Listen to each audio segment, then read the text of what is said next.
Būtent cirkadiniai ritmai nulėmė, kaip riebalai panaudojami yra ir ne šiaip sakoma, kad kūdėjai miegant. Miegokit nuo 10 iki 2 dega riebalai ir auga raumenys. Taip, tie pacientai dažniausiai jau yra atsiduria mano kabinete, kaip po 10 metų badavimo periodų, jiems svoris tiesiog nebekrenta. Svorio metimas labai tarsi apriboja, ta prasme, jeigu tu atsistoji ant svarstyklių ir nematai ten to. Ir jie jaučiasi nusivylę, o plato fazė, jinai ateina visada svorio metime. Kas yra plato fazė? Būtent nuėmus streso foną, mes sumažinam kortizolio lygį ir riebalai leidžia savo pagaliau naudotis ir mažėti. Daug labai dirbdavau, tai ir po vieno budėjimo iškart važiuodavau kitą į darbą ir ten būdavo, ta prasme, ir man atrodo rekordas 52 valandos išdirbtos. Labai daug sportuodavau, 5-6 kartus per savaitę, man svoris tiesiog augo, aš 10 kg daugiau svėriau negu dabar svėriu. Kai nebelieka gliukozės šuolių, mes puikiai galim panaudoti riebalinę audinį energijai gauti. Deginti riebalų. Tas revoliucinis vaistas, ar ne? Semaglutidas arba ozempikas. Kas per vaistas, ką daro? Kaip veikia, kokie rezultatai ir kokie kontraindikacijos. Daugiausiai šalutinių efektų mums duoda padidintas riebalinis audinys. Labas, aš esu Rūta, o čia mano tinklalaidė Zenju 8020, kurioje mes kalbame apie ilgaamžiškumą, biohackingą ir sveikatingumą. Temas, kuriomis aš gyvenu kiekvieną dieną. Pagrindinis šios tinklalaidės rėmėjas – Zenju.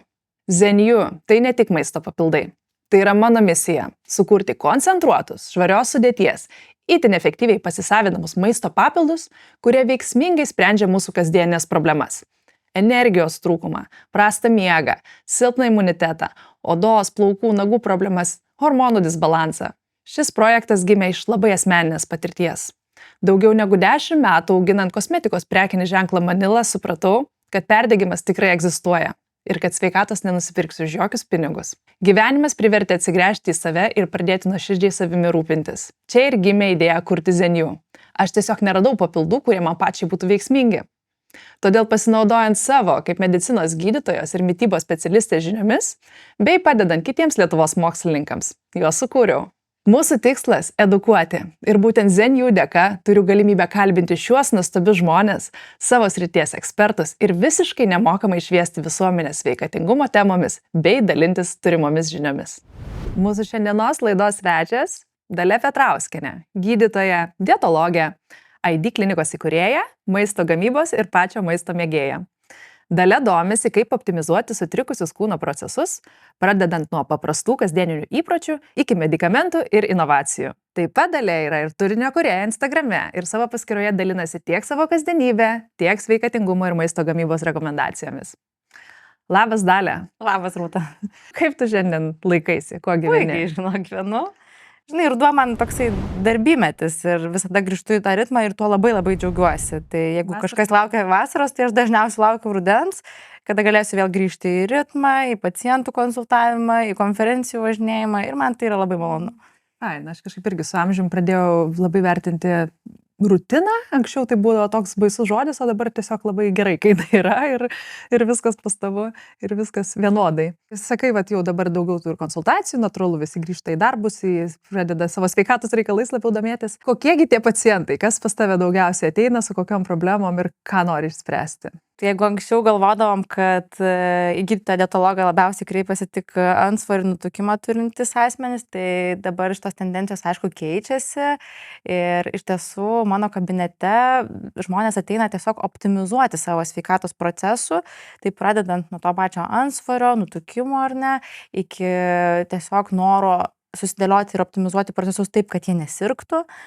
Aišku, dar viena grupė žmonių tai yra lėtinės uždegiminės ligos, tai yra hormoniniai sutrikimai, pavyzdžiui, policistinių kiaušidžių sindromas ir aišku, dar viena grupė tai yra virškinimo trakto sutrikimai, visi pilvo pūtimai, viduriavimai, vidurių užkietėjimai, dirgliosios žarnos sindromas ir taip toliau. Tai realiai tokios, sakyčiau, gal 3 grupės ar ne, tai uždegimai įvairūs, nutukimas, antsvoris ir žarnynas. Bet jos be abejo visos gali kartu būti susijusios ir tai yra, būtent tos sritys, kuriuose aš gilinuosi, domiuosi ir mano pacientai yra tokie. Tai dar aišku, pas mane ateina ir ilgaamžiškumą beieškantis pacientai. Teisingai, tu dabar labai ir į tą pusę pakrypai. Bet iš tiesų gal man tas ilgaamžiškumas, žinai, nebuvo jokia naujiena, nes gydytojo dietologo praktikoje iš principo mes visada taikėme prevenciją ir mūsų pagrindinis darbas ir buvo visuomet kaip optimizuoti procesus, kad žmogus nesirgtų, arba sergant, kaip pritaikyti gyvenimo būdo įpročius taip, kad ta liga atsitrauktų arba palengvėtų. Tai apie tai kalba ilgamžiškumas dabar vadinamas madingai, Madingas, bet longevity. gydytojų dietologų profesijoje tai čia nieko absoliučiai naujo. Jo, šitas longevity, mes visi žinom, kad dabar toksai trendas ir kaip Bet jis geras trendas, geras, žinai. labai geras, teisingas, kad daugiau tokių trendų būtų. Taip, bet pagalvojus, tai mityba vis tiek yra vienas iš svarbiausių kertinių akmenų sveikatoje ir tuo pačiu ilgamžiškume ir tai yra gydytojo dietologo kasdienė duona. Taip, gal, žinai, dar ta mityba tai irgi tokia, kaip aš sakau, kartais gal per daug perfekcionizuojama ir galbūt čia keistai nuskambėsiu kaip iš gydytojos dietologijos pusės, bet kita vertus, kuo toliau dirbi, kuo toliau gilinėsi tiek į teoriją ir su praktika derini, tuo labiau matai, kad jeigu procesai kitose dalyse neoptimizuoti, mityba gali netiek daug padėti, kol mes to nesutvarkom iki galo. Pavyzdžiui, yra kažkokie tai hormoniniai sutrikimai, lėtinio uždegimo fonas ir mes tikimės, kad tik mitybos pagalba tai susireguliuos. Tai kartais to neužtenka, kartais mes turim pritaikyti kitas priemonės, paskirti medikamentus, optimizuoti procesus, sutvarkyti miego kokybę. Ir visi šitie dalykai, jie visumoje kompleksiškai labai svarbus. Kaip įdomu, labai įdomu. Visas šitas, aišku, žmogus ir yra būtybė holistinė ir tikrai visi procesai susiję. Tai gal ir papasakok šiek tiek plačiau apie tas ligas, būklės, su kuriam susiduri kasdieną, kas dažniausiai yra žmonių nusiskundimai ir tavo praktikoje. Tai aišku, mano praktikoje didžioji dalis pacientų tai yra būtent nutukimus sergantis pacientai arba antsvorį turintis ir dar tie, kurių svoris nekontroliuojamas, pavyzdžiui, pradeda augti, ar ne? Tai ta grupė, kur, pavyzdžiui, jaunos moteris apie 30-40 metų ir staiga čia pradėjo tie kilogramai augti ir negaliu susitvarkyti. Tai va čia irgi mano toksai, grinai mano pacientų grupė, žinai, yra. Dar truputį paaiškink plačiau, nutukimas ir antsvoris kuo skiriasi, ar yra kažkaip skirstomi lygiai? Labai geras klausimas, nes iš tiesų gal maišom kartais ir atrodo, kad čia keli kilogramai jau yra antsvoris, bet ne.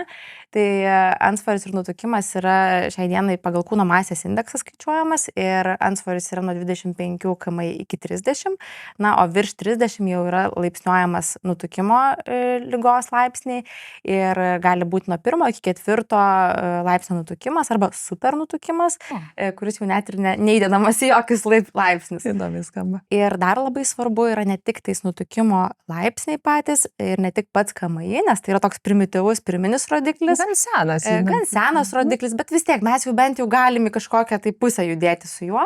Tačiau praktikoje visgi aš mėgstu pasidaryti kūno bioimpedanso analizę, kurioje matuoju riebalų raumenų sąstatą, matuoju riebalinį procentą ir jo išvešėjimą.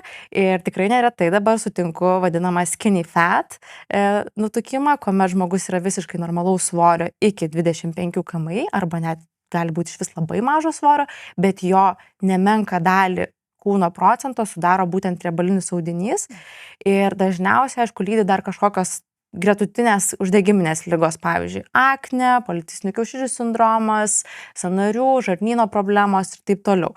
Tai dėl to KMI nesinorėtų labai taip primityvizuoti ar ne to nutukimo ir antsvorio, bet labiau akcentuoti ir skatinti atlikti kiekvienam žmogui kūno analizę. Aišku, jeigu moksliniais duomenimis tiksliausia būtų daryti MRT kūno, bet praktikoje mes taikom bioimpedanso analizatorių. Jisai parodo pagal tankį audinių, ar ne? Taip, pagal varžą, pagal tankį audinių, jisai tiesiog išmatuoja mums esamą situaciją.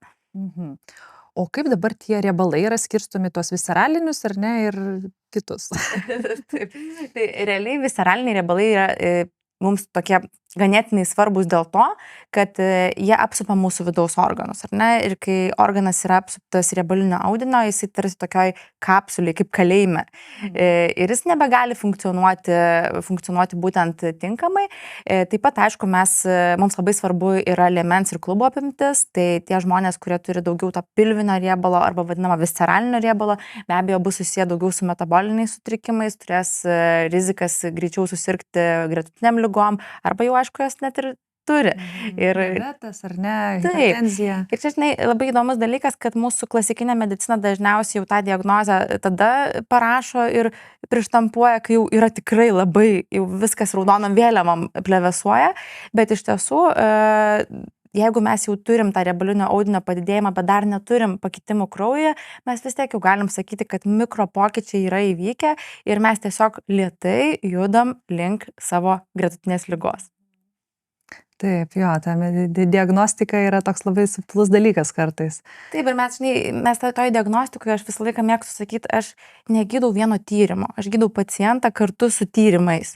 Tai reiškia, kad jeigu jo kraujo rodikliai net ir nėra pakitę, bet aš matau visą eilę simptomų, kurie man matosi akivaizdžiai praktikoje, tai aš ir pradedu gydyti tai, ką aš matau. Ir mes optimizuojam juk ne kraujo tyrimą, mes optimizuojam, kaip pacientas jaučiasi. Ir pagrindinis akcentas yra dinamikoje, kaip jisai jaučiasi. Kokie pokyčiai vyksta, nes svoris, sakykime, pats iš savęs savaime, jisai niekada neturėtų būti pagrindinis tikslas. Mes turim daug subtilesnių ir įdomesnių rodiklių, ką tirti ir ką pamatyti ir ką pakeisti. Ir savijauta, energija. Ir aš visada, žinai, sakau tokį dalyką, kai ateina pacientas, nes dažniausiai jis ateina svorio mesti, taip grubiai tariant. Aš noriu numesti kilogramus. Tai mano tikslas konsultacijos metu, ypatingai pirminės, su juo išdirbti pagrindinį tikslą, kad tai nebūtų svoris. Svoris, jisai turėtų būti kaip šalutinis elementas, kuris ir taip kris, jeigu mes optimizuosim procesus. Tai visų pirma, ką mes turim sutvarkyti ir nuo ko pradedam tikslus, tai visų pirma kažkokie mikropokyčiai jo gyvenimo būdą. Tai mityba, fizinis aktyvumas, miego režimas, virškinimo sistema mums yra labai svarbi. Jeigu virškinimo sistema yra sujaukta, jeigu ten nėra gerai, mes negalim tikėtis, kad ilgalaikis efektas įvyks svorio mažėjime. Mes galim tikėtis kažkokių mini rezultatų, bet tai kažkada sustos. Mes turim sutvarkyti uždegiminius rodiklius kraujyje, mes turim sutvarkyti insuliną, gliukozę, cholesterolius, skydliaukės rodiklius ir tada tikėtis, kad kaip šalutinis efektas svoris po truputį pradės mažėti. Ir kai pacientai supranta, kad pokyčiai ir tikslas yra ne svoris ir akcentuojasi į šitos dalykus, procesas tampa lengvesnis. Mažiau savi, kaip ta vadinasi, tas suvaržymo tokio, mažiau streso savo, ar ne? Nes tarsi svorio metimas labai tarsi apriboja, ta prasme, jeigu tu atsistoji ant svarstyklių ir nematai ten to. Ir jie jaučiasi nusivylę, o plato fazė, jinai ateina visada svorio metime. Kas yra plato fazė? Plato fazė yra tuomet, kuomet mes turim kokius 3-4 mėnesius užsistovėjusių svorio ir svorio nekritimą, net ir taikant savo pateiktas intervencijas. Tai gali būti net ir su medikamentiniu gydymu ar dietoterapija. Ir kai šitas etapas ateina, jisai būna pats sudėtingiausias tiek gydytojui, tiek ir pacientui. Nes čia mes turim turėti tos kantrybės ir šitoje fazėje dažniausiai pacientas pasiduoda. Jisai pradeda nepasitikėti procesu, nepasitikėti specialistų savim, kaltinti save ir taip toliau. Todėl labai svarbu yra akcentuoti visų pirma, kad nutukimas yra liga pati iš savęs, reguliuojanti procesus ir kartais žmogus tikrai nėra pajėgus, kaip dažnai mes girdim, savo valios principais ir taip toliau jos kontroliuoti, kaip ir bet kurios kitos lėtinės ligos. Ir dar labai svarbu įvertinti ir perspėti apie šitą plato fazę, kad jinai ateis. Ir nutukimas iš principo jo gydymas yra štai toks. Kalneliai. Ir mes jo niekada negalim išgydyti iki galo. Tai yra nepagydoma lėtinė liga, kuri gali tiesiog pasiekti remisiją, kaip ir bet kuri kita lėtinė liga. Remisija gali būti ilga, jinai gali būti 10-mečiais. Bet koks faktorius, stresas, COVID infekcija, antibiotikų terapija, gyvenimiški dalykai, skyrybos, praradimai ir taip toliau, jie gali vėl inicijuoti mūsų genetinį foną, kuris vėl gali paūminti procesą. Tai tas yra įdomu, kad mokslas ir visos studijos jau seniai mums tą bando parodyti, bet visuomenėje mes visgi dar turim tą stigmą nutukimo ir jinai labai labai ryški yra. Kaip įdomu, iš tikrųjų, labai įdomi dalyką, informaciją dabar pasakei, nes tikrai aš pati gal nesu labai artimai susipažinus su šią temą ir aplinkoje neteko susidurti su tokio dalyko gydymu, bet kad tai yra netgi, sakai, genetiškai smarkiai nulemtas dalykas, ar ne? Tikrai taip, tai kaip ir kiekviena liga ir dabar jau mums ir visi ilgaamžiškumo tyrimai tą tvirtina, kad mes turim tam tikras genetinės predispozicijas, kurios pasireikšti gali bet kuriuo gyvenimo laikotarpiu. Tiesiog procesai dažniausiai akumuliuojasi. Jeigu kurį laiką mes galim gyventi kompensuotoj pozicijoje savo genetinės predispozicijos, kažkada jinai išaus vis tiek. Kažkada mygtuką mes tą paspausim. O jeigu mes dar tų mygtukų turim daug ir epigenetiniai veiksniai, kaip ten blogas gyvenimo būdas, prasta mityba, aplinkos faktoriai, nesportas, nemiegas ir taip toliau, tai kuo daugiau mes tų mygtukų epigenetinių paspausim, tuo greičiau mūsų genetinės išraiškos pasirodys būtent ligomis. Ir tas yra įdomu, kad lygiai taip pat, kaip mes jas galim inicijuoti pasirodyti, lygiai taip pat mes galim jas nuslopinti, taikant gyvenimo būdo korekcijas arba tam tikras medikamentinio gydymo detalės. Domiesi ilgamžiškumu, biohackingu, sveikata, bet dar nesi užsiprenumeravęs mūsų naujienlaiškio? Kviečiu prisijungti prie sparčiai augančios Zen You bendruomenės ir užsiprenumeruoti naujienas, kurias rasi www.zenyou.lt /naujienlaiškiai. Tai dabar iš principo tas visas, dabar jau kaip ir mitas, ne mitas, dalis tiesos yra kalorijų restrikcijų, ar ne? Ir ką tu dabar sakai, tai kad iš principo net ir žmogus, kuris laikosi subalansuotos dietos, bet su sumažintų kalorijų kiekiu, yra šansų, kad jisai ir nenumestų tų kilogramų, nes yra visai kitos priežastys, ar ne? Tikrai taip. Ir čia ir atsiduriam toj dažniausiai klišė toj stadijoje, ar ne, kur daug kas galvoja, nu tai kiek aš čia galiu laikytis tos dietos. Aš jau taip ten 1000 kalorijų valgau per dieną ir niekas nekrenta. Ir nekris. Nes tokiu būdu jūs tik sulėtinat medžiagų apykaitą. Ir jeigu tai kurį laiką gali veikti, trumpais periodais, tai vis tiek ateis diena, kai tai nebeveiks. Ir tie pacientai dažniausiai jau ir atsiduria mano kabinete, kai po 10 metų badavimo periodų jiems svoris tiesiog nebekrenta. Ir prie 600 kilokalorijų, ir prie 500 gali būti. Ir tai tiesiog visiškai kaip akligatvis, ar ne? Tai kodėl? Todėl, kad iš principo mums nereikia mažos ir žemos medžiagų apykaitos, kad mes numestume svorį. Mums kaip tik ją reikia greitinti su labai restrikciniam dietom, mažo kaloringumo dietom, ilgą laikotarpį mes darom būtent tai. Mes vedam save link pakitusios medžiagų apykaitos ir jos sulėtėjimo. Tai, sakykime, vis tiek minimali paros dozė, kiek žmogus turėtų gauti per dieną. Tai moteriai yra bent 1200 ir ne mažiau, vyrui 1600 kilokalorijų ir ne mažiau. Ir tai skaitoma labai labai žemo kaloringumo dieta.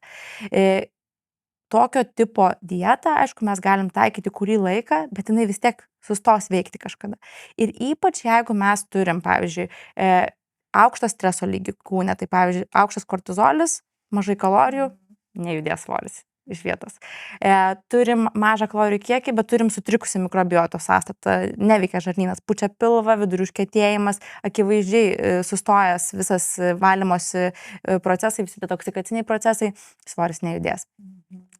Turėjau praktikoje labai įdomią visiškai neseniai situaciją ir jeigu klausys mano šitą pacientę, turbūt supras, apie ką aš kalbu, bet moteris užimanti aukštas pareigas, vartojanti jau vaistus, medikamentus nutukimo gydymui, mes kurį laiką dirbam, vis didinam dozę ir tai neveikia. Ir aš vis suprantu, kad jos pagrindinis akcentas, kodėl jai nekrenta svoris, yra būtent labai didelis stresinis fonas. Jinai sportuoja, jinai tikrai puikiai valgo, jinai miega gerai, leidžiasi vaistus nutukimo gydymui, kurie yra tikrai labai efektyvūs ir svoris nejuda iš vietos.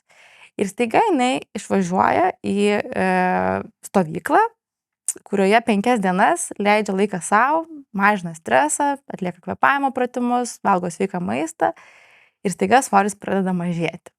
Ir tai yra toks labai gražus, visiškai praktinis pavyzdys ir čia yra tikrai ne vienas toks pacientas, kuomet būtent nuėmus streso foną mes sumažinam kortizolio lygį ir riebalai leidžia savo pagaliau naudotis ir mažėti. Tai va čia yra ir tokių yra N dalykų, bet tai yra tik pavyzdys, kaip čia pavyzdžiui buvo pagrindinis streso faktorius. Bet yra ir kitų daugybė faktorių, kaip minėjau, kurie, pavyzdžiui, kartais aplinkos faktoriai, ar ne, ten, sakykime, kažkoks psichoemocinis fonas, ilgi depresijos periodai, lygiai tą patį sukelia. Taip, labai iš tikrųjų, man irgi pažįstama situacija. Mes beje su Dalia mokėmės kartu. Jis porą metų už mane jaunesnė, bet palažiau, buvau rezidentūroje, tai turbūt studentė buvai. Mes tada susipažinom, tai žiūrėjom, jaunystės dienų praleista kartu nemažai. Mano asmeninė patirtis buvo, kai jau pradėjau dirbti rezidentūroje, tai neužteko tos vienos darbovietės, prisidurti papildomai norėjosi ir šiaip normalu yra rezidentūroje per porą vietų dirbti, kad daugiau praktikos gauti, aš dar papildomai budėdavau naktimis Molėtų ligoninėje.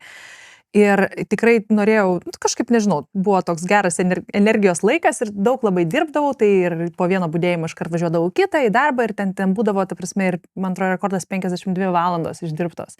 Ta prasme, šiaip crazy, bet ko jaunas žmogus tik neprisigalvosi, bet tada aš labai kentėjau su svorio problemomis, nes tas naktinis darbas gal tenais ir nebūdavo super jisai ten sudėtingas, bet vis tiek tu arba nemiegi, arba miegi, bet snūduriuoji tave pažadina. Visiškai sutrikdyti. Visiškai sutrinka, tu tada iš ryto ten grįžti namo po to budėjimo, beleką ten prisivalgai, tai aš atsimenu, netgi sportuodavau, žinok, labai daug sportuodavau, 5-6 kartus per savaitę, man svoris tiesiog augo, aš 10 kg daugiau svėriau, negu dabar svėriu. Ta prasme, tikrai ten mano rezidentūros metai, tai buvo viena didelė kova su to svoriu, grinai dėl nemiego, dėl to streso, neteisingos tos, kaip sakant, cukraus šuolių, nes ten, bet grinai, kava ir saldainiai, žinai, pakeliui visur. Ir po to, kai aš išėjau iš rezidentūros ir aš pradėjau miegoti, aš grinai atsimenu, pirmus 2 mėnesius aš tiesiog miegojau ir man tie kilogramai tiesiog ištirpo, be jokio sporto, be nieko jie tiesiog dingo. Tai puikus pavyzdys ir labai nemažai pacientų gydytojų, kurie būdė ateina į gydytojų dietologų kabinetą ir tai yra didžiulė problema, mes labai sunkiai tvarkome su cirkadiniu ritmu, tokiu nepastovumu ir svorio kontrolė, beprotiškai sunku sutvarkyti dėl to, kad būtent cirkadiniai ritmai nulėmė, kaip riebalai panaudojami yra ir ne šiaip sakoma, kad kūdėjai miegant yra net valandos specifinės, tai yra nuo 10 iki 2 aktyviausias riebalų panaudojimas. Taip, miegokit, 10 iki 2 dega riebalai ir auga raumenys. Taip, ir pavyzdžiui, sakykime, net ir, jeigu kalbant apie tą patį miegą, gal čia jūs ir kalbėjote daugiau apie miegą atskira tema, bet būtent su svorio kontrolė tai yra didžiulė problema. Asmenys, kurie miega trumpiau negu 6 valandas, yra daug labai studijų atlikta, kad ir širdies kraujagyslių ligų rizika didėja, aišku, nutukimas tai čia kas be ko, tuomet, aišku, užkandžiavimai atsiranda dienos metu, cukraus potraukis ir panašus dalykai. Ir, žinai, aš galvoju, gal aš ir ne šiaip pasirinkau šitą specialybę, kai mokėmės, nes daugelis juk specialybių turėjo budėjimus ir tik kelios iš jų buvo tos, kurios būtent yra be budėjimų.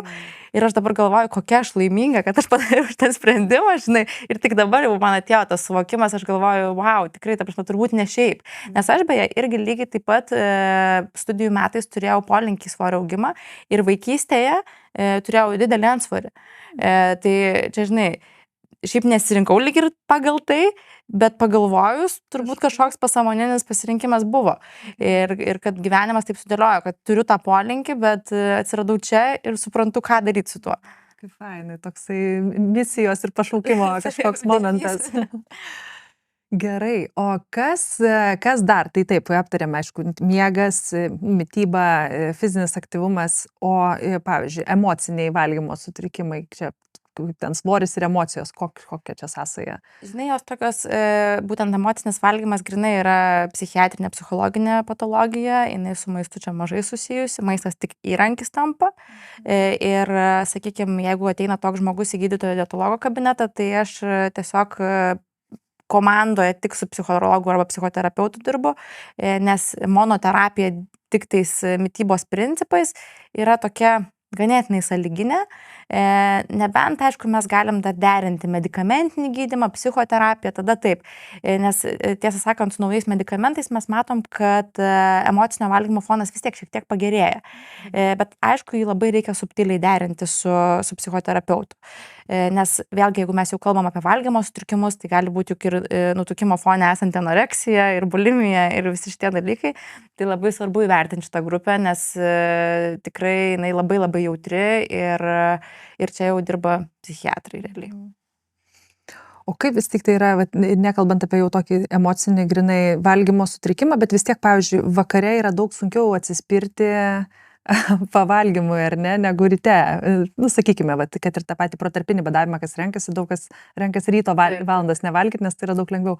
Kodėl yra šitas dalykas? Žinok, aš manau, kad kai tu sureguliuoji insulino gliukozės apykaitą normaliai ir kai nebelieka gliukozės šuolių, tai nėra niekada sunku nevalgyti. Ta prasme, realiai ta savijauta, jinai yra tokia natūrali, kur tu tiesiog akivaizdžiai renkiesi fiziškai, kai tu nori valgyti, kai alkanas esi. Tuomet, kai mes turim didesnius gliukozės šuolius, pavyzdžiui, neturim ritmo valgymo pastovaus, linkę esam užkandžiauti bet kuo, neišsimiegoję, ar ne, tada mes ir pajaučiam tuos gliukozės šuolius ir aišku, kad jie vakare yra intensyviausi, todėl kad mes po dienos visų pirma atsipalaiduojam, mes ir emociškai norim daugiau tokio poilsio ir comfort foodo, o kita vertus, tai dažna problema yra tų, kurie bando sudaryti kalorijų deficitą pirmoje dienos pusėje ir tada staiga pratrūksta vakarą. Nu, tai čia jau klasika, absoliuti. Tai aš visada sakau, tai valgykit žmonės pusryčius normalius, valgykit pietus normalius ir neįvyks šitų dalykų vakare. Bet vėlgi, jeigu mes čia susidursim su žmonėm, kurie, pavyzdžiui, turi tą pačią mikrobiotos sąstatos sutrikimus, pilvo pūtimus ir taip toliau, ir ten, pavyzdžiui, turim dirgliosios žarnos sindromą arba vidurių užkietėjimą, tai ten apskritai tie smegenų žarnyno ašis sutrikusi yra ir mes tiesiog net negalim prognozuoti, kada tie alkio priepuoliai iššaus mums. Jo, nes jie jau tada būna ne nuo hormoninio, nuo smegenų centrų ir taip, visą laiką ta po to fiziologinė grandinė yra sutrikusi. Pavyzdžiui, jeigu mes turim tą patį svorio, pavyzdžiui, padidėjimą, riebalinio audinio išvešėjimą, tai juk tai jisai veikia kaip atskiras organas. Jisai savo ten neurotransmiterius siunčia savo smagiai smegenis ir mes ten tiesiog tikrai nuo mūsų mažai kas priklauso, kada ir kaip tos smegenys užsinorės vėl valgyti. Aišku, jeigu ten mes pasitelksim, pavyzdžiui, ten fizinio aktyvumo terapiją, auginsim raumenyną, medžiagų apykaitą, didinsim jautrumą insulinui su tuo, pradės tvarkytis po truputį. Bet vėlgi reikės laiko. Akumuliaciniai procesai, jie vyksta labai skirtingiems asmenims. Vienas asmuo ten, pavyzdžiui, fizinio krūvio terapija, mitybos terapija pajaučia jau po mėnesio, sako, o man jau gerai, jau aš jaučiu, jau svoris ten krenta, jau mažiau apetito turiu didesnį, mažesnį. Kitam, sakykime, gali prireikti pusės metų arba metų. Ir tie mikro dalykai, kuriuos tu darai kasdien, jie akumuliuojasi kažkada. Ir to kažkada sunkiausiai išlaukti yra. Compound efektas, kaip vadinamas, kur iš pradžių nesimato, bet po to gali labai didelį pokytį. Taip ir veikia šitie dalykai, nes lygiai taip pat įvyko ir atvirkščiai. Kai, pavyzdžiui, svoris pradėjo didėti arba lėtinis uždegimas kilo, juk tai jisai netėjo, ten ūminis nutukimas, ar ne? Turėjau tokią diagnozę, beje, kažkada atsista. Kaip atrodo? Tai čia man ir mes juokėmės su kolegom, nes gavau kažkada siuntimą, dar dirbau Santariškių klinikoje ir gavau tokį siuntimą su ūminiu nutukimu. Tai, ta prasme, kaip tai atrodė, ta prasme, per trumpą laiką? Tai tiesiog kažkoks buvo force majeure siuntimo, bet šiaip, aišku, yra tokių atvejų, kuomet, pavyzdžiui, turim hormoninius staigius sutrikimus, būna, kad, sakykime, pacientai gali per 3 mėnesius 20 kg priaugti, yra nevaldomas svorio augimas, bet jau dažniausiai čia tikrai rimtos būklės, rimtos diagnozės, net ir nesusijusios su tais epigenetiniais aplinkos faktoriais. Gerai, prie šitų dar dalykų prieisim, dar kol kas pakalbam apie tą, pavadinkim, fiziologiją, normą, epigenetiką, genetiką. Tai reiškia, dažnai moteris turi tokį kaip ir pasiteisinimą, ypač vyresnio amžiaus, kad, žodžiu, man labai sulėtėjo medžiagų apykaita. Ir aš pasidomėjau šituo klausimu, kaip ta medžiagų apykaita, jinai ten lėtėja, greitėja. Ir iš tikrųjų, jinai net ir po menopauzės su amžiumi labai kažkaip lėtai lėtėja, ar ne? Ten po 1,5% per metus, nesu tikra dėl šitų skaičių, bet kad jinai, ta prasme, tikrai, čia pusiau mitas yra toksai dėl tos medžiagų apykaitos greičio, kad dėl to priaugau svorio. Kaip šitas dalykas yra? Jo, tai, žinai, kaip mes iš tą klausimą pažiūrėsim, čia turbūt iš kokio kampo, ar ne? Nes kaip ir gal nėra visai netiesa, todėl kad labiausiai medžiagų apykaitos greitis lėtėja kartu su raumenyno nykimu. Čia yra pagrindinis elementas. Medžiagų apykaitos mes negalim pagreitinti nei sultim, nei kažkokia tai tabletė, nei dar kažko. Tik raumenimis. Taip. Tai jėgos treniruotis. Būtent. Ir maždaug nuo 30-40 metų, čia irgi priklauso nuo genetinio fono, apie 1-2% raumenų nykimo įvyksta per metus. Tai reiškia, kad jeigu mes nuo 30 gyvenimo metų nepradėjom dar sportuoti, tai šito efekto mes ir galim tikėtis. Ir čia ir yra tas jautriausias periodas 30-40, paskui 40-50, kuomet moteris ir pradeda tvarstyti kabinetus dėl svorio augimo, nes tiesiog jos nesportuoja arba nedidina fizinio aktyvumo. Ir, aišku, mes taip, labai čia primityvinam tą raumenų buvimą arba nebuvimą, nesakau, daug yra aplinkos dalykų, kas svarbu, bet vis tiek šitas yra toks, bazinis, sakyčiau, ar ne? Tai jeigu, pavyzdžiui, asmuo visai nesportuoja, jis gali maitintis visą laiką taip pat, bet svorio augimas prasidės. Ir vėlgi tai, aišku, bus nulemta genetinių faktorių, bet mes tais genetiniais faktoriais ir gyvenam kiekvienas, juk mes negalim tiesiog sėdėti ir apkaltinti jų, kad jie tokie yra. Mes galim su jais dirbti. Ir dėl to tiesiog, ko nesiūlau daryti niekada, tai lygintis, nes būtent dėl to mes ir esame individualūs visi. Tai jeigu tavo draugai nepradėjo augti svorio, tau pradėjo, tai tu negali savęs pasakyti kažkokią lyginamąją poziciją. Ir tiesiog tu turi priimti tą savo kūną tokį, koks jis yra ir pradėti dirbti su savim. O raumenų auginimas, raumenų palaikymas, tiksliau netgi, yra pats svarbiausias dalykas. Ir pavyzdžiui, drastiškos dietos, labai žemo kaloringumo, jos naikina raumenį. Kodėl? Ir sakau, kad po daug metų badavimo stovyklų ar panašiai žmonės grįžta tik su padidėjusiu riebaliniu audiniu, dėl to, kad kiekvieną kartą numesta raumenino masė, jinai atauga dažniausiai riebalais. Ir va čia yra tas įdomus dalykas. Netgi yra toksai chirurgo vieno mokslinis tyrimas, kuriame jis įrodo, kaip susidaro toks tinklelis kiekvieną kartą numetus svorį ir galima matyti netgi propjovus audinį, kiek kartų žmogus yra metęs svorį. Oho, ir taip sluoksniai matosi, ar ne? Rauginė, wow, kaip įdomu, tikrai, kaip liūdna ir įdomu. Sportuokit, nes čia yra, manau, tiek ir ilgamžiškumo vienas iš didžiausių faktorių ir būtent, aišku, nutukimo antsvorio prevencijai. Ir kas įdomu, aišku, tai tarp ilgaamžių dažniausiai mes ir nestebim nei antsvorio, nei nutukimo. O nutukimas yra paskaičiuota, kad gyvenimo trukmę maždaug gali trumpinti nuo 5 iki 14 metų. Tai pakankamai agresyviai. Ir jau nekalbant apie gyvenimo kokybę. Taip, čia jau tikrai net nekalbant. Nes jos mažai yra. Mažai su nutukimo gyvenimo kokybės, nes nutukimas realiai nulėmė labai daug nuo psichologinių kasdienybės dalykų iki ligų ir netgi, judėjimo to paties. Taip, sportuoti, miegoti ir dabar dar truputį... Ir optimizuoti. Apie maistą dar šiek tiek, ar ne? Tai baltymai, ar ne? Gerai, angliavandeniai blogai, ar ne? Kaip čia dabar yra su tais makroelementais? Viskas yra gerai. Aš labai nemėgstu kalbėti, ko negalima. Mane šita tema tiesiog, man alergija kelia, ko negalima. Nes man labai nepatinka demonizuoti produktų. Kiekvienas produktas turi savo vietą gyvenime žmogaus ir nesvarbu, ar ten vieną kartą gyvenime, ar vieną kartą per metus, bet jis galbūt turi vietą.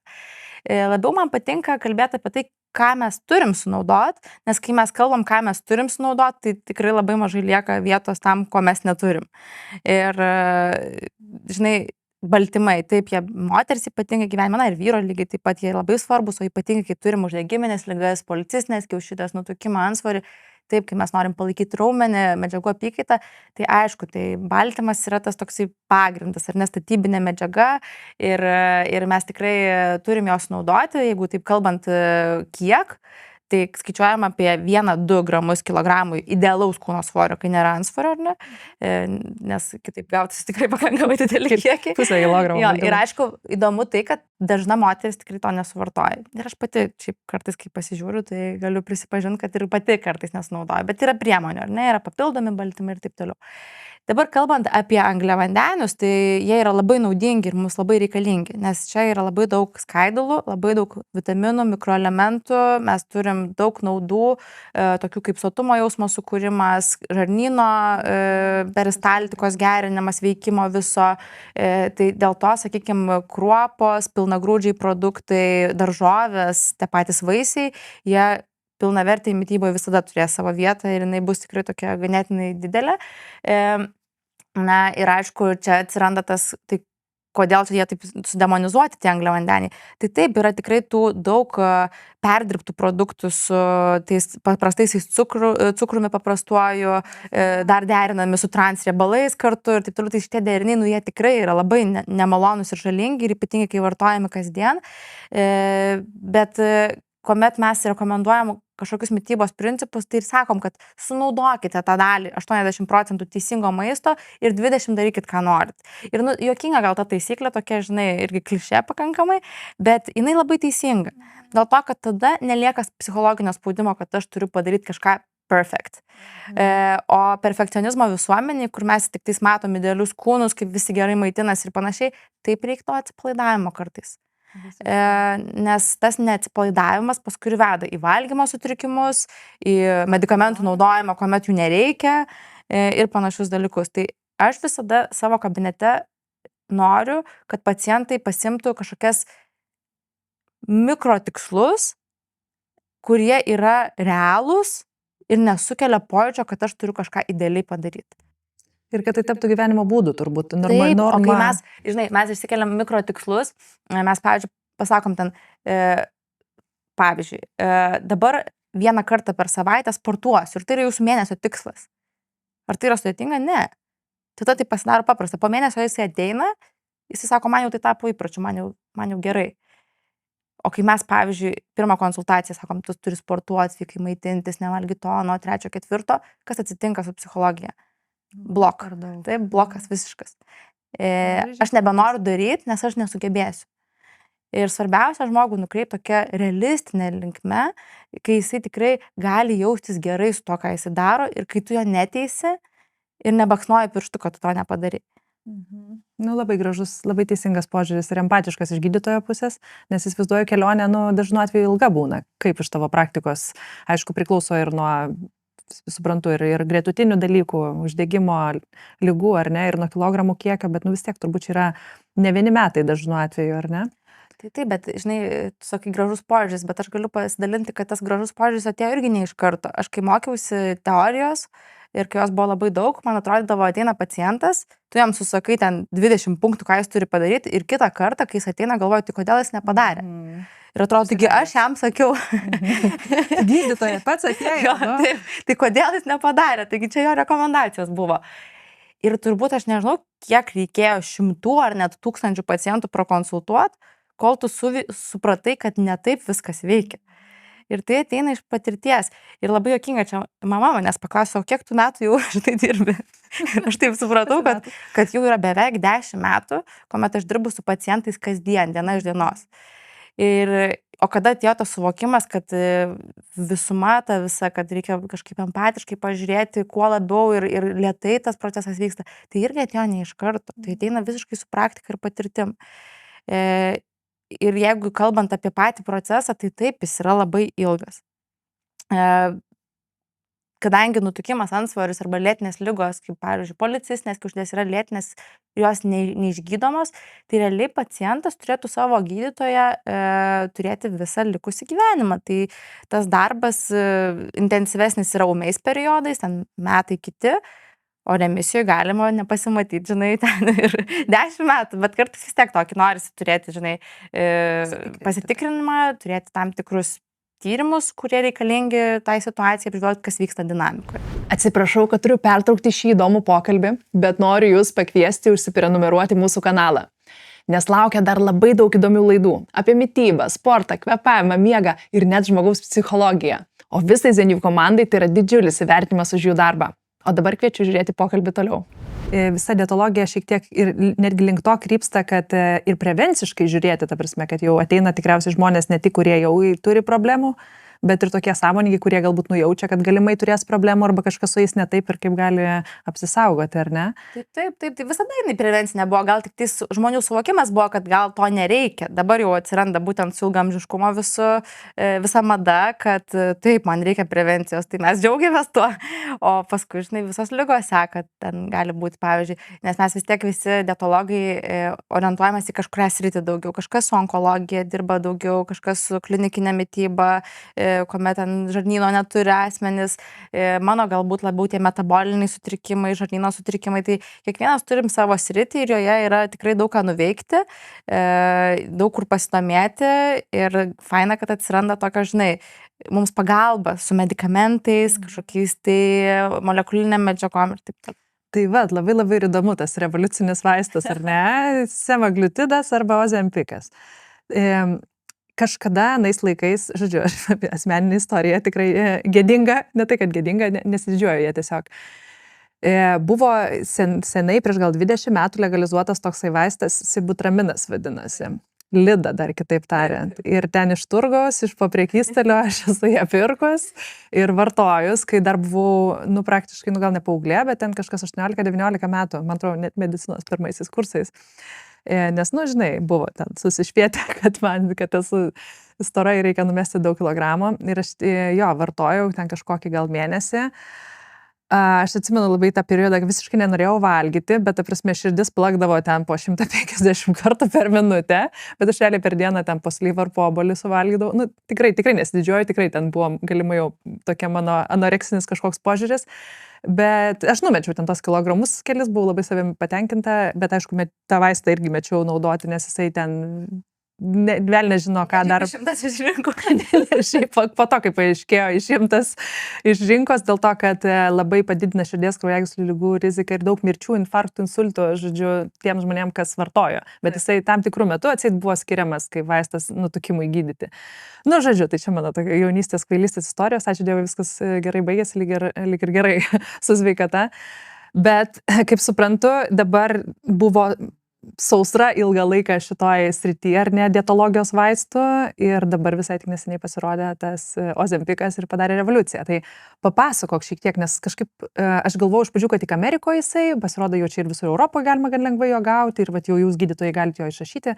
Kas per vaistas, ką daro, kaip veikia, kokie rezultatai ir kokie kontraindikacijos. Tai visų pirma, tai aišku, tavo istorija turbūt yra 90% moterų istorija, kuomet ieško būdų, kaip numesti svorį. Yra tyrimas didelis padarytas, kad 95% moterų bent kartą gyvenime yra laikėsi dietos arba ieškoja medikamentinio kažkokio gydymo svorių mesti. Tai čia yra realiai tokia epidemija, ar ne? Ir kalbant apie dietologijos vaistų sausrą, mes turėjom kurį laiką, mes turėjom naltreksoną bupropioną, jisai visą laiką buvo pastaruosius kokius 5-7 metus, gal netoks populiarus, bet jisai kasdieniniai praktikoje mes jį naudojame. Mažina apetitą jisai? Jisai mažina apetitą, jisai veikia smegenų centrus, jo sudėtinės dalis priklausomybių gydymui šiaip yra skiriamos, bet mažom dozėm buvo pastebėta, kad mažina ir svorį. Tai su kai kuriais pacientais, aišku, ta pacientų grupė siaura buvo, kuriai tiko, bet tiems, kuriems tiko, jisai buvo tikrai efektyvus. Ir dar vis jis yra, nėra taip, kad jo neliktų.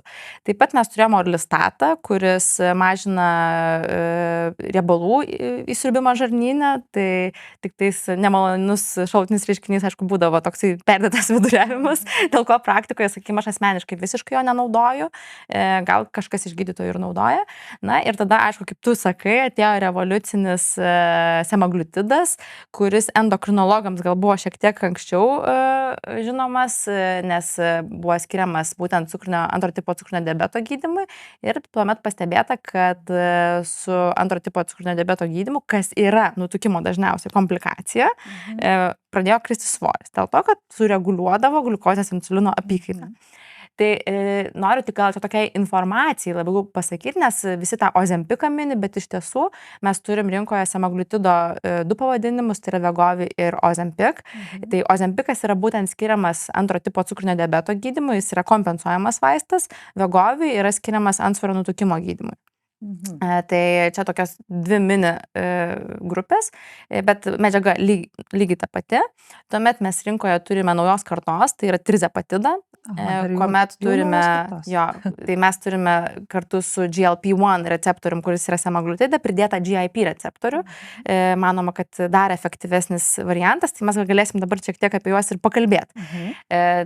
grįžtant prie būtent semaglutido, tai yra GLP-1 agonistas, kuris šiaip yra natūrali mūsų medžiaga išskiriama smegenyse ir žarnyne ir jinai reguliuoja apetitą, reguliuoja gliukozės insulino apykaitą, taip pat turi neuroprotekcinį poveikį smegenų ląstelėse, manoma, kad didėja neuroplastiškumas, dėl to kartu su vaisto vartojimu realiai mažėja ir visi neurologiniai simptomai. Skamba kaip panacėja. Šiaip realiai nenorėčiau galbūt atrodyti, kad, žinai, kad reklamuoju, bet mes turim labai gražius rezultatus ir nuo policistinių kiaušidžių gydymo iki brain fog, tai yra smegenų rūko išnykimo ir aišku daug galima matyti jau Amerikos rinkoje, sakykime, Azijoje ir visur kitur kalbam apie tai, kad jau galima ir mikrodozę skirti prie įvairių lėtinių uždegiminių ligų. Tai jeigu mes taip kalbam, aišku, Lietuvos fone, tai mes matom čia tik tais antsvoris, nutukimas, cukrinis diabetas, bet iš tiesų jau daug studijų yra atliekama su kitom situacijom ir mes tą pastebim, jeigu pacientas ateina, pavyzdžiui, sergantis nutukimu, bet turi kitų gretutinių ligų, kad ir jos pradeda tvarkytis.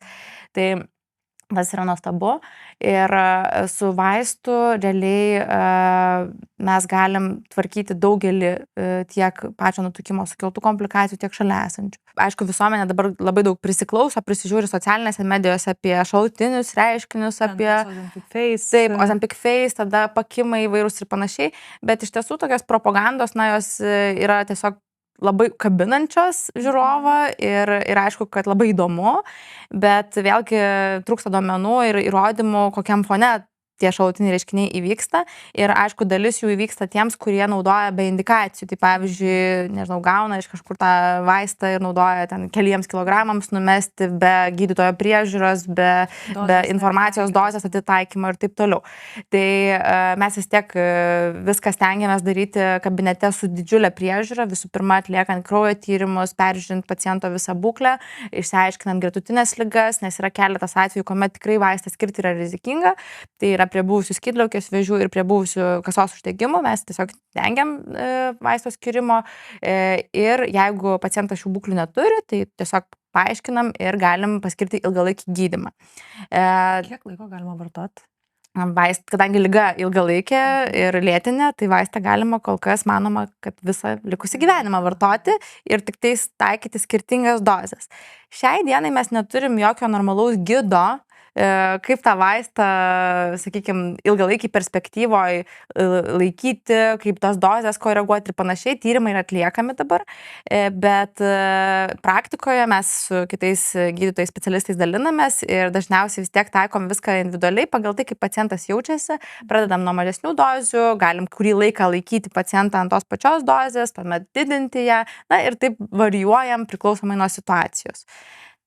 Ir gerai, tai kaip tas vaistas veikia, ką jisai konkrečiai padaro, gal kažkas nežino dar. Taip, tai visų pirma, abu vaistai, tiek semaglutidas, tiek trizepatidas, jie per smegenų centrus veikia ir reguliuoja apetitą. Tai reiškia, kad apetitas sumažėja ženkliai. Kitas momentas, vaistas sureguliuoja gliukozės insulino apykaitą. Tai grubiai tariant, nebelieka gliukozės šuolių. Kai nebelieka gliukozės šuolių, mes puikiai galim panaudoti riebalinę audinį energijai gauti. Deginti riebalus. Taip, ir nes kas įvyksta, kai yra dideli gliukozės šuoliai, tai irgi taip labai buitiškai pasakysiu, įsivaizduokit, tiesiog įvyksta gliukozės šuolis, tai energijai gauti ir pasiemam tą gliukozę. Bet kai jos nėra, to energijos šuolio, jinai yra stabili, mes tada galim naudoti riebalą. Ir tuomet įvyksta tas didysis stebuklas, riebalas pradeda mažėti jo masė. Kitas momentas, jisai šiek tiek sulėtina žarnyno motoriką, skrandžio motoriką. Maistas ilgiau užsibūna skrandyje, todėl apetitas irgi automatiškai dar labiau mažėja, arba mes tiesiog mažiau norim užkandžiauti. Realiai ir geras, ir blogas efektas yra tai, kad kai kurie pacientai nenori iš vis valgyti. Ir čia tada jau reikia žaisti su dozėm, nes mes nenorim, kad apetitas visai išnyktų. Ir didžioji dalis žmonių ir pakliūna į šitą ydingą ratą ir ypatingai, jeigu jie būna be priežiūros, kad jie pradeda nevalgyti visai su vaistu. Ir tada įvyksta didysis blogumas, kad atsiranda visi šalutiniai reiškiniai. Labai sumažėjus maisto kiekiu gali pradėti formuotis tulžies pūslės akmenys, gali pradėti tirštėti, atsiranda vidurių užkietėjimai, silpnumas, prasta savijauta. Dėl to fenomenalu, bet su vaistu mes sakom, kad privaloma valgyti ir privaloma valgyti ritmingai, 3 kartus per dieną ir būtent suvartoti pakankamą kiekį baltymų. Kaip įdomu, tikrai. Tai va, o dar, jeigu kalbant apie patį vaistą, tai daugelis tyrimų parodė ne tik tais efektą į patį svorio reguliacijos procesus, apetito mažėjimą, bet ir į būtent, kaip minėjau, neuroprotekcinį poveikį, širdies kraujagyslių sistemos visų ligų mažėjimą ir prevenciją. Taip pat labai geri rezultatai su policistiniu kiaušidžių sindromu, nes ten vėlgi gliukozės insulino apykaita žaidžia. Netgi dabar viena studija išėjo apie mikrobiotos sąstato pokyčius, taikant semaglutidą ir trizepatidą. Tai turim tikrai labai gražių rezultatų. Nu, labai tikrai skamba revoliuciškai ir tikiuosi, kad neatsiras papildomų tyrimų, kurie kažką prasčiau parodys. Gali tai būti, dar tikrai. Žinai, Rūta, aš galvoju, tai vis tiek viskas turi šalutinį efektą. Bet kokia dietoterapija ir restrikcija turi savo šalutinį efektą. Ir man labai patiko, viena studija lygino šalutinius efektus dietoterapijos ir vaistų. Ir jie yra labai panašus. Nuovargis, nemiga, ten dar kažkas, žinai. Ta prasme, viskas turi šalutinį efektą, bet kuri terapija, kita vertus daugiausiai šalutinių efektų mums duoda padidintas riebalinis audinys. Ir kai ateina pacientas ir pradeda svarstyti, sako, bet tai čiagi nenatūralu, čia yra vaistas, čia aš tarsi pralaimėjęs jau esu, aš savo pakenksiu ir panašiai. Aš tada ir sakau, kad labiausiai jūs kenkiant tada, kai valgot prastą maistą, nemiegat ir turit padidintą riebalinį audinį. Va čia yra didžiausi kenkėjai. Tas uždegiminis fonas jis yra beprotiškai didelis, o vaistas turi poveikį mažinti uždegimą. Dėl to visada turim ant svarstyklių padėti. Nauda ir žala. Tas santykis. Kas yra daugiau? Jeigu mes atsakom, kad naudos visgi bus daugiau negu žalos, bandom. Kodėl ne? Nu, labai objektyvus geras požiūris, iš tikrųjų, nes žmonės kartais turi savo prisigalvoję visokių idėjų, nežinodami visos informacijos ir iš konteksto traukia. Tai klausyti reikia specialistų šiais atvejais. Gerai, o tai kuo skiriasi, kada skiriamas pirmas ir antras? Kuo jie iš principo skiriasi? Iš principo visada priklauso nuo to, kokiame svoryje ir kokiame metaboliniam uždegiminiam fone ateina pacientas. Sakykime, antras vaistas trizepatidas, mes turim daugiau terapinės erdvės, tai yra didesnė dozių, pasirinkimas didesnis dozių, mes turim daugiau jų, tai dažniausiai aš jį skiriu prie didesnio svorio, prie daugiau turint gretutinių ligų, kuomet mums reikia daugiau įsibėgėjimo. Pirmąjį irgi abiem atvejais skiriu ir, žinai, ir galiu ir keisti realiai, nes, pavyzdžiui, su vienu vaistu vienas pacientas turės daugiau šalutinių reiškinių, pakeitus, pavyzdžiui, gali būti kitaip. Tai realiai abu vaistai yra geri, neturiu nei prieš vieną, nei prieš, nei už daugiau. Galbūt, jeigu klinikinės studijos taip tyrinėjant ir nagrinėjant, tai trizepatidas turi didesnį procentą svorio numetimo ir tuo jis atrodo šiek tiek gražiau ant popieriaus. Jo skaičiais, nes jisai praktiškai prilygsta bariatriniai chirurgijai. Galima pasiekti iki 22 maždaug procentų kūno masės kritimo, tai yra tikrai labai daug.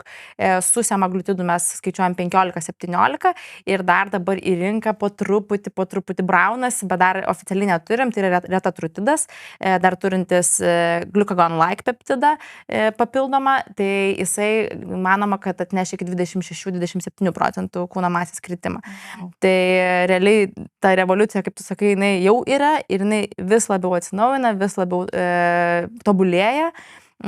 Ir su retatrutidu mes laukiam efekto ir raumenų apsaugos. Nes vienas iš šalutinių reiškinių, kurį ir socialiniai medijoje dažnai matom, kad labai krenta raumuo, kai vartojam vaistą ir visi to labiausiai bijo, tai dėl to ir reikalinga priežiūra, nes mes pasidarom analizės, mes matom, kaip raumuo, ar mes tikrai jį numetinėm, plus turim suprasti, kad dalis raumens numetimo yra normalus svorio kritime ir net ir paskilus restrikcija, protarpinį badavimą ar panašiai, mes dalį jo turėsim nukritimo. Ir dar įdomu tai, kad dalis raumenų yra infiltruoti lipocitais, tai yra riebaliniam ląstelėm ir kodėl mes kartais galim klaidingai matyti, kad raumuo krenta, nes ten krenta lipocitinis audinys. Tai tas irgi yra įdomus faktas ir dėl to mes negalim taip labai pergyventi, jeigu ten keli kilogramai nukrito raumenų. Aišku, jeigu matom, kad tik raumenys krenta, tada jau mums raudona vėliava, mes turim stabdyti kartais vaisto skirimą, ypatingai vyresniems pacientams, kurie nejuda. Bet labai norėjau pabrėžti turbūt šitą momentą, kad tikrai svarbu išlaikyti ir judėjimą, fizinį aktyvumą, kad tą raumenį būtent palaikyti ir neleisti jam kristi. Tai jo, tai pagrindiniai akcentai ir yra vartojant vaistą, judėjimas, yra jėgos treniruotės bent 2 kartai per savaitę, tada baltymų suvartojimas apie 1-2 gramus, čia priklausomai nuo lyties ir svorio, miegas, atsistatymas, labai įdomu, jeigu nemiega pacientas, matom raumo krenta. Nuo 10 iki 2. Tai va, tai aišku, pati mityba iš savęs, kad mes nesukeltume per didelės restrikcijos, nes jeigu atsiranda restrikcija, kuomet mes turim tikrai labai mažą kaloringumą ir pacientas nevalgo, mums nėra jokios prasmės. Mes turime atitaikyti tokią dozę, kad pacientas dar norėtų valgyti. Nes kai kurie pacientai sako, tai aš 2 dienas niekur nevalgiau, sako, nes aš nenorėjau. Tai tada aš jau baruosi, sakau, tai o ką mes kalbėjom. Įdomu tai, žinai, kad realiai pacientas per konsultaciją turbūt išgirsta kokių 30%. Ir turi visą laiką kartot. Ja, teisingai. O kaip yra, man labai įdomu, reiškia, vis tiek, dalis to viršsvario ir antsvario, iš tikrųjų tikiu, kad nemaža dalis yra būtent dėl tų emocinio valgymo sutrikimų, vėl grįžtų prie tos temos.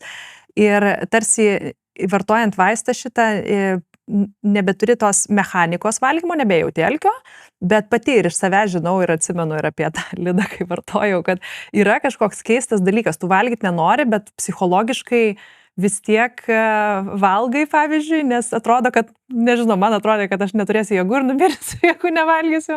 Ir natūralu, tai čia tavo toks, žinai, instinktas, ta prasme, valgyti yra visų pirma ir tai yra gerai. Bet aišku, kad ir grįžtam prie to, kad vaistas negydo psichologinės problemos arba psichiatrinės ligos. Jisai, ką padaro, jisai nuima maisto triukšmą, vadinamą food noise. Pacientai jo nebejaučia. O kas yra food noise? Tai būtent tada, kai mes nuolatos galvojam apie maistą. Užuodžiam, galvojam apie specifinius produktus. Pavyzdžiui, jeigu dabar suvalgyčiau ten tą būtent surelį iš parduotuvės, aš apie jį dabar galvoju. Čia yra food noise. Arba, pavyzdžiui, dažnai sako, aš nuolat galvoju apie maistą, aš tik pavalgau, jau galvoju, ką valgysiu. Tai toksai varginantis jausmas, kuris realiai tikrai dažnas yra, tai šitą jisai nuima. Tai kartais, pavyzdžiui, yra visai gera kompleksinė terapija, kuomet mes paskiriam vaistą ir pacientas tuo momentu gydymo periodu gydosi dar psichoterapijai. Ir tuomet galim tikėtis, kad jisai nutraukęs arba sumažinęs dozę, jisai turės žymiai lengvesnius simptomus, grįžus be vaisto, ar ne? Tai galima skirti ir efektyvu, ir kas dar įdomu, kad dažnai vaisto skirimas pagerina motivaciją pacientų apskritai keisti gyvenimo būdą, nes jiems nebėra taip sunku pasirinkti teisingai valgyti, jiems nebėra taip sunku sportuoti ir jiems šitos dalies nuėmimas, šitos naštos, jiems duoda didžiulę motivaciją. Man labai įsiminė viena frazė vieno paciento, jisai sako, gyvenime nutiko 2 geriausi dalykai mano, tai yra vaikų gimimas ir vaistų paskirimas.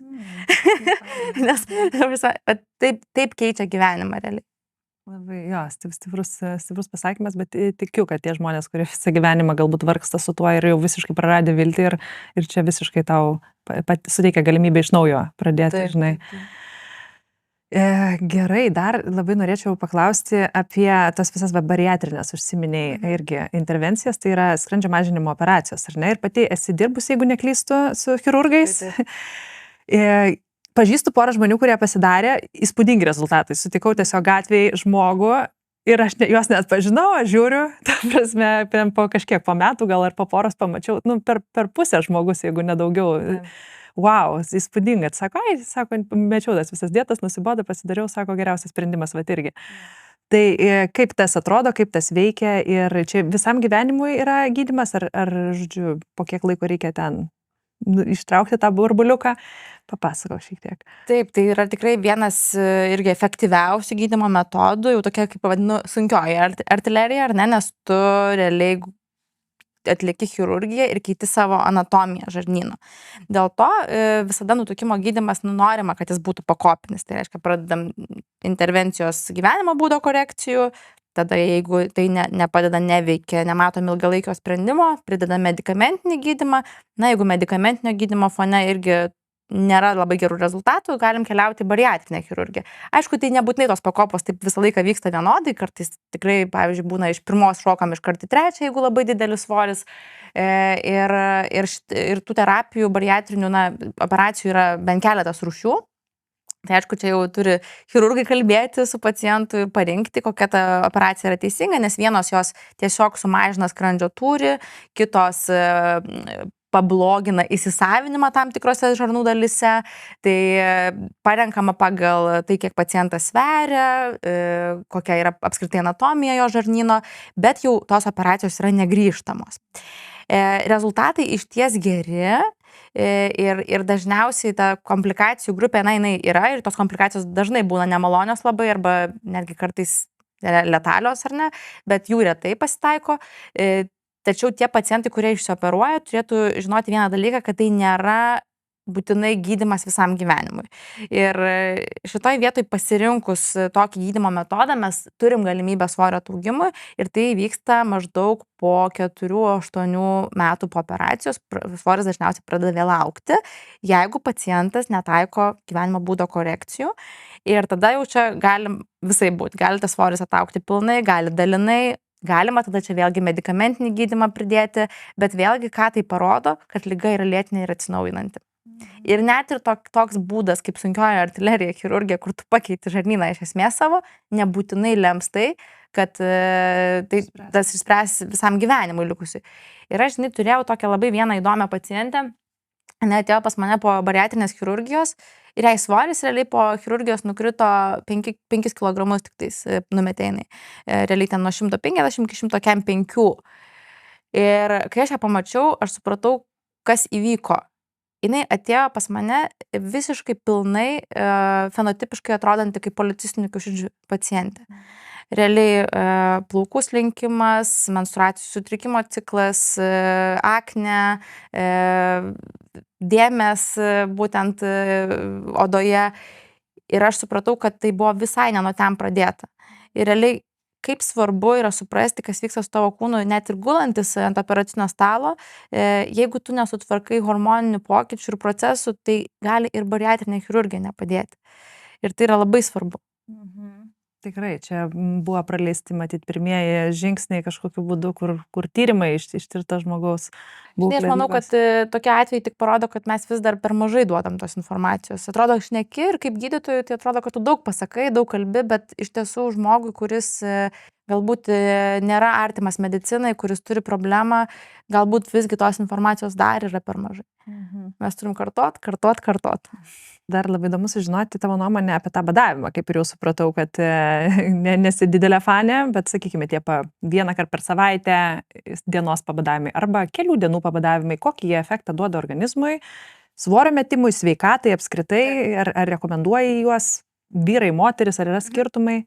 Tai čia labai geras klausimas ir aš tikrai nesu prieš badavimą kaip elementą tam tikrą visame fone savo gyvenimo dėliojimuose. Aš manau, kad badavimas turi savo vietą, ypatingai ilgamžiškumo temoje ir jis tikrai duoda gražius rezultatus ir nemažai studijų atlikta apie tiek protarpinį badavimą, tiek apie pabadavimą, ten, sakykime, 24 valandas arba dabar labai populiarus yra fasting mimicking diet, toksai elementas. Truputį išsiplės prašau apie šitą. Tai yra 5 dienų realiai kalorijų restrikcija, kuri manoma, kad sukelia autofagijos procesus, atnaujina ląsteles, prailgina telomerus, prevencija yra kardiometabolinių ligų visų. Tam tikri produktai ten yra valgomi ar nedideliai? Tai jau yra ten jau yra sukurti produktai, kuriuos tau reikia suvalgyti. Ar tai praktikoje labai veikia? Manau, kad labiau irgi studijų duomenimis, žinai, nes studijos visada labai gražios būna. Mes visą laiką, jeigu kalbam apie mokslinius tyrimus ir studijas, mes tikrai galim labai drąsiai šnekėti apie, čia mes padarysim veikia, tai įrodė šitą studiją. Kai mes atsiduriam realybėje, kabinete, mes nesam tobulose aplinkos sąlygose. Mes turim žmogų, kuris gyvena gyvenimą. Ir tada visos studijos taip tampa tokios sąlyginės, nes mes gydom visgi tą individualų asmenį. Tai dar grįžtant apie badavimą, aš teigiamai atsiliepiu apie jį tuomet, kai pacientas neturi valgymo sutrikimų, tuomet, kai mes neturim didelių hormoninių svyravimų, ypatingai moterims. Tuomet mes tikrai, pavyzdžiui, vyrų grupėse, be valgymo sutrikimų grupėse mes tikrai galim praktiškai pritaikyti. Tai ar tai būtų protarpinis badavimas, ar tai būtų vienos dienos, kažkoks pavadavimas per savaitę, per mėnesį, tai yra ok ir taip mes galim paveikti metabolinius procesus ir juos suaktyvinti. Tas yra faina. Bet svarbiausia, kad mes badavimo neužtęstume, kad tai nevyktų 600 kilokalorijų suvartojimas mėnesį 2 ar 3. Čia yra svarbiausia elementai. Tai jisai turi savo vietą praktikoje, jisai turi vietą tiek nutukimo antsvorio temoje, tiek ilgamžiškumo, tiek policistinių kiaušidžių temoje. Ir tai yra faina, kad mes turim įvairių tų metodų, nes jie ir veiks skirtingai skirtingiems pacientams. Na, gerai, išteisinta. Badavimas išteisinta.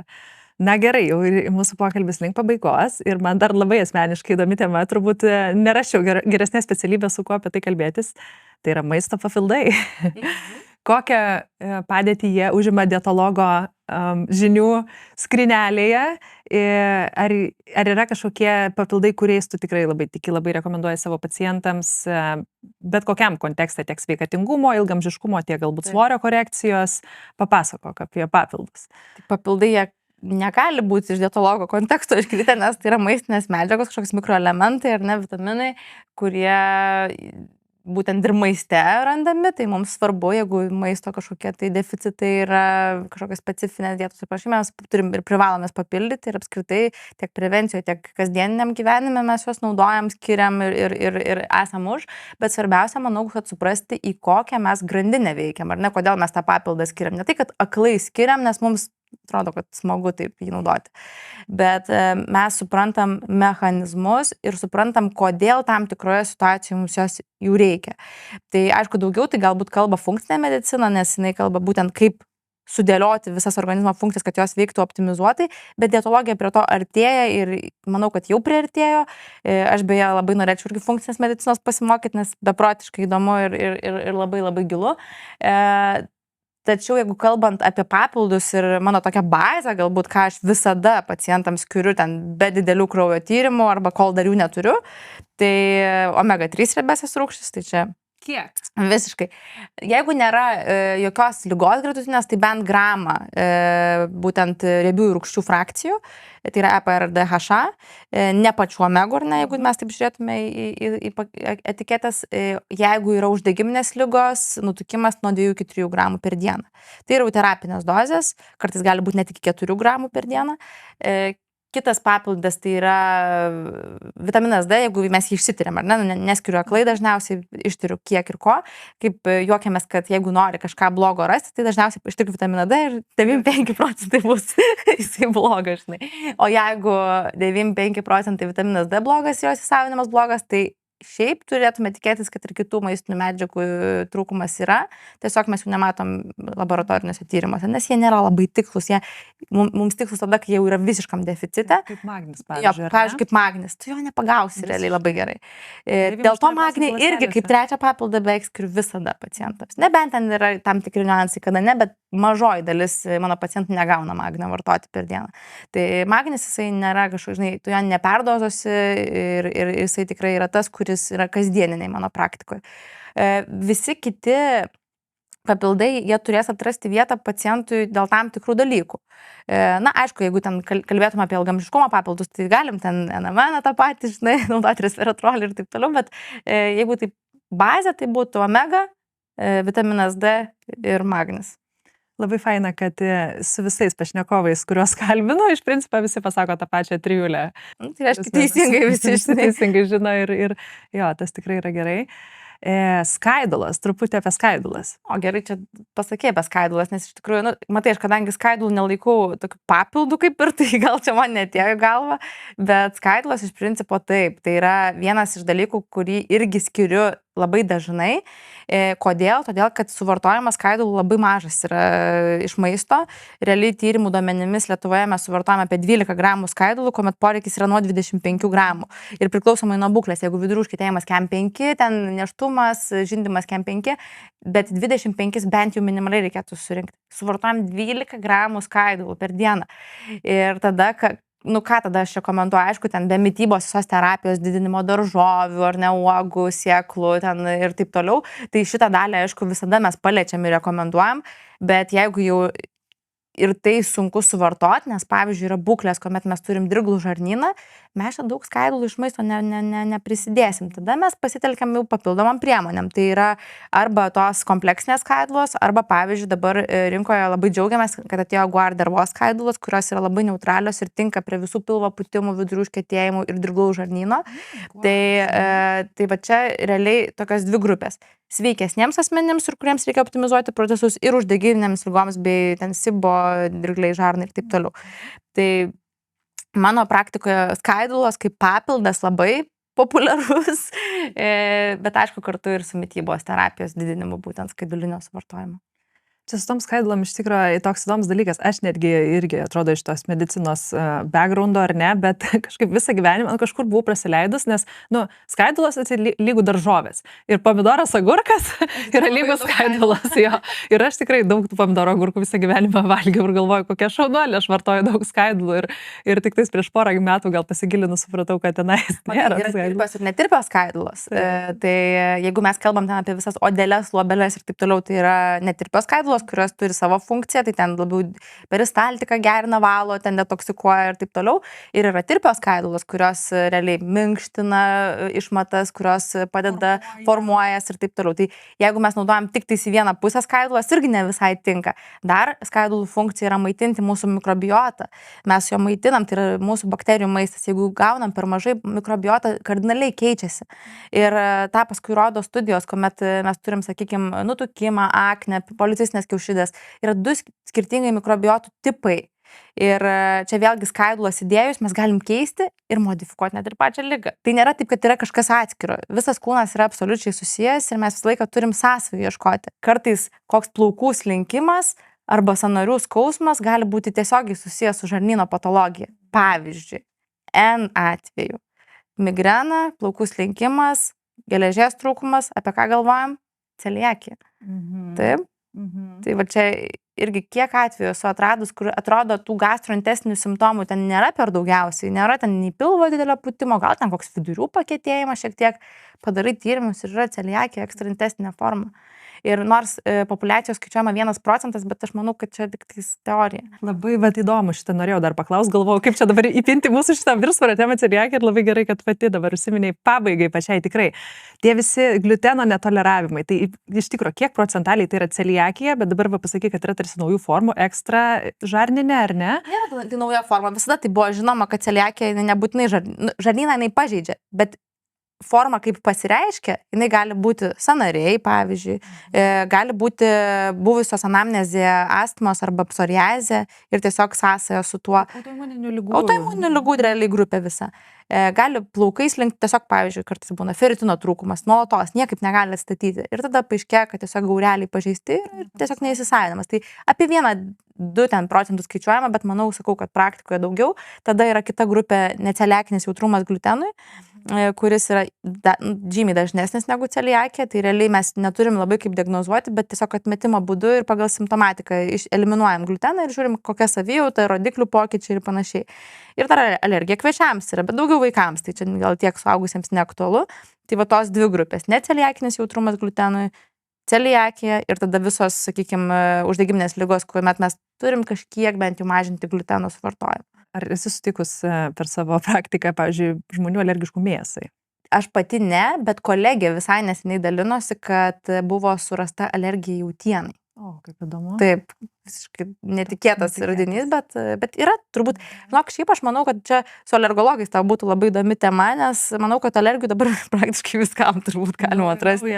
Nauja, kur aš irgi tokį įdomią buvau išgirdusi svogūnų, pavyzdžiui. Alergija. Netoleravimas, net ar kažkas svogūnų alergija. Oho, tikrai labai įdomu. Reikės pakalbinti kokį alergologą. Taip, tikrai, žinok, labai. Na ką, labai įdomus pokalbis, iš tikrųjų turėjom sudarę labai daug klausimų susirašęs, aš kažkaip optimistiškai galvojau, kad spėsime čia aptarti, bet matau, kad reikės daryti kitą laidą kažkada greitų metu. Tai pabaigos klausimai, kurių klausiu visų savo svečių. Tai yra pasidalink savo top gyvenimą pakeitusiamis knygomis, kokių podcastų klausai ir kokios asmenybės tave įkvepia. Tai, žinok, knygos, aš negaliu pasakyti, kad aš turiu ten 20 metų kažkokias top tik tais ir jas nesikeičia, nes aš manau, kad knygos jos su gyvenimo laikotarpiais labai kinta ir kiekvieną kartą tą pačią knygą pasiėmęs skirtingų laikotarpių, tu visiškai ką kitą perskaitai ir sužinai. Tai realiai aš manau, kad šiuo pastaruoju metu aš vėl atsiverčiau tole šios akimirkos jėga šitai, man jinai kažkaip labai dabar imponuoja. Tuomet, jeigu iš tokių labiau motyvuojančių, gal tai būtų Navalio Ravikanto visokios idėjos ir tiek Almanakas. Taip, almanakas jo. Tai yra būtent ir podcastai įvairūs jo ir pati knyga. Labai kažkaip taip paprastai, žinai, ir aiškiai jo, ir tu supranti, kaip dėliotis mintis, neapsikraunant tiesiog. Tai čia va tos abi knygos realiai. Aišku, dabar tikrai pasiemu į rankas ir apie ilgamžiškumą įvairių knygų. Sakau, tos knygos keičiasi, aš skaitau pakankamai daug, todėl niekada turbūt neturiu tokių, žinai, top savo 5, kurios visą gyvenimą mane lydi. Kalbant apie podcastus, nesu, žinok, aš podcastų klausytoja. Tu pirmas žmogus, labai faina, kad nors kas nors podcastų jo, klauso. Tiesiog, aš nesakau, kad aš nepaklausau. Aš paklausau ir Hubermano paklausau, žinai, ir Sinclairo anksčiau paklausydavau, ir įvairiausių funkcijas medicinos gydytojų paklausau, bet aš nesu tokia disciplinuota klausytoja, nes man labiau patinka skaityti. Man patinka skaityti, aš daugiau įsimenu informacijos, plus podcastuose, sakykime, aš kartais daug tokio, žinai, randu informacijos, kuri, tiesiog labai daug visko, triukšmo daug ir aš tiesiog galbūt kartais noriu tiesiog savo knygoje paskęsti. Čia nebus medicinos studentų sindromas, kad mes tiesiog skaitytojai viską reikia perskaityti. Gali būti, nes jeigu man reikėtų klausyti arba skaityti, aš rinkčiausi skaitymą. Aš irgi, žinok, ir tikrai ir patinka man ir klausau, aš daug audio knygų, ypač kai važinėju dviračiu ar ten einu pasivaikščioti ar sportuoju, bet vis tik tai tas knygos atsivertimas man tai yra kažkoks kita dimensija, žinai. Jo, apie įkvepiančius žmonės, tai žinai, mano turbūt tokie žmonės įkvepiantys yra kasdienybės kažkokie herojai, mano bičiuliai, draugai, Rūta, pavyzdys ir nėra, irgi kaip ir knygų nėra 5 top, taip ir asmenybių nėra top, aš visada kažką savito pasiemu iš to žmogaus, kuo jis yra unikalus ir tuo žaviuosi. Ir apskritai dabar per gyvenimą turbūt esu atradusi tokį požiūrį, kad kiekviename žmoguje realiai yra ko pasimokyti iš jo, kad jis yra unikalus ir jeigu mes visi sugebėsim priimti to žmogaus unikalumą ir daugiau matyti tai kaip pliusą negu minusą, mes iš tikrųjų labai gražų požiūrį turėsime daugelį dalykų. Ir labai dings daug tų neigiamų aspektų, vertinimų ir taip toliau. Tai aš gal čia tokia idealistė šitoje vietoje, bet aš visada tokia buvau ir manau, kad to žmonės niekada niekas nepaims. Tikrai paantrinsiu. Dalia, kiek ją pažįstu visai nemažai metų ir ne čia gaunasi 14 turbūt. Tikrai visą laiką buvo idealistė ir optimistė ir labai gražus iš tikrųjų pasakymas. Va, tas mokėk priimti kitą ir tada ir save daug lengviau priimti ir gyvenimas iš tikrųjų daug paprastesnis. Labai nuostabus pokalbis, Dalia. Ačiū. Ačiū. Turiu tau žinoma dovanų. Tai ką, kai aptariam tuos papildus, kuriuos tu nežinojai, bet tiksliai praktiškai tuos tau ir duosiu. Tai nuostabusis magnis, mega omega, kur tikrai labai daug omegų. Ir čia labai įdomus dalykas. MCT su prebiotiniam skaidulom. Tiesa, čia yra akacijos skaidulas. Tai va, labai įdomu bus išgirsti tavo nuomonę ne guaro, bet akacijos, bet irgi, žodžiu, labai gerai. Sotumui, svorio reguliacijai. Labai fainai. Ačiū. Man labai patinka bandyti papildus, tai labai džiaugiuosi. Ieškai būdų, kaip suvartoti daugiau skaidulų be pilvo pūtimo ir popietinio apsunkimo? Kokosų MCT pudra arba vidutinės grandinės trigliceridai, tai yra iš kokosų aliejaus išgaunama pudra, kuri organizme iškart virsta ketonais. Itin švaria energija. Dėl savo molekulės mažumo, skirtingai negu įprasti riebalai, šie trigliceridai keliauja tiesiai į kepenis ir yra greitai suskaidomi iki tų pačių ketonų, ko pasekoje nėra kaupiami kaip riebalų atsarga. MCT suteikia daug kokybiškos energijos, padeda palaikyti koncentraciją, proto aiškumą ir net žarnyno sveikatą. Be to, šiame produkte yra ir prebiotikų, akacijos skaidulų, kurios užtikrina ilgalaikį sotumą ir sklandų žarnyno darbą. MCT pudra ypač naudinga tiems, kurie siekia sumažinti užkandžiavimą ir numesti svorio. Greitai gauti kokybiškos energijos be cukraus šuolių, kurią galėtų panaudoti protiniam darbui arba sportui. Dalia irgi yra papildų fanė, tai jeigu ką, ID Clinic, gydytoja dietologė Dalia Petrauskienė, labai faina klinika, aš pati ten iš tikrųjų lankausi ir bendradarbiaujamės gražiai, tai jeigu norit pasikonsultuoti, tai visą laiką žinot, kur surasti Dalią. Arba Instagrame gydytoja Dalia Petrauskienė. Gydytoja Dalia. Gydytoja Dalia. Tai ką, ačiū ir iki kitų laidų.